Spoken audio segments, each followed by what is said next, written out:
Colegiul Economic Virgil Magiaru Iași, prima școală comercială a Iașului.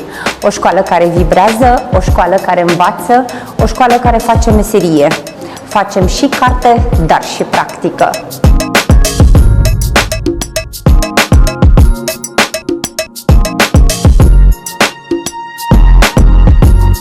Colegiul Economic, colegiul nostru, reprezintă de asemenea inimă, pasiune, perseverență, incluziune, profesionalism, gândirea critică, gândirea creativă, imaginația, autonomia, dar și motivarea elevilor.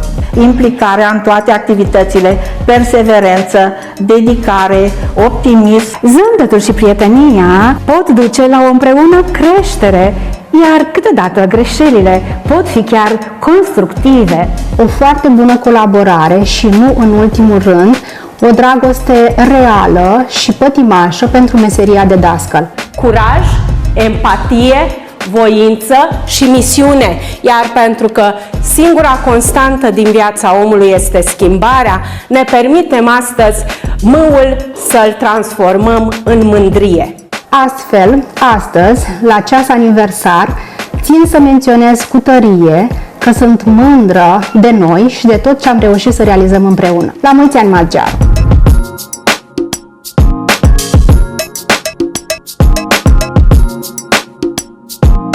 Colegiul Magiaru reprezintă viață, pasiune, dorința de a fi mai bun, pentru că aici am învățat ce reprezintă drumul frumos în viață. Liceul, un cuvânt atât de simplu, dar care ascunde atât de multe emoții, trăiri și experiențe de viață.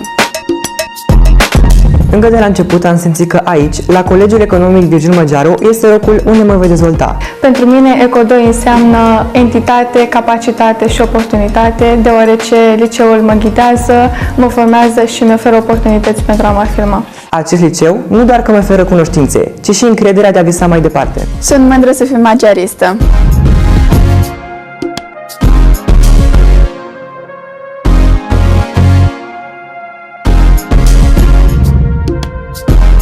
Colegiul Economic Virgil Magiaru Iași a demonstrat în 62 de ani de existență performanță. A demonstrat că poate fi și rezona cu toate nevoile din piața muncii și nu numai.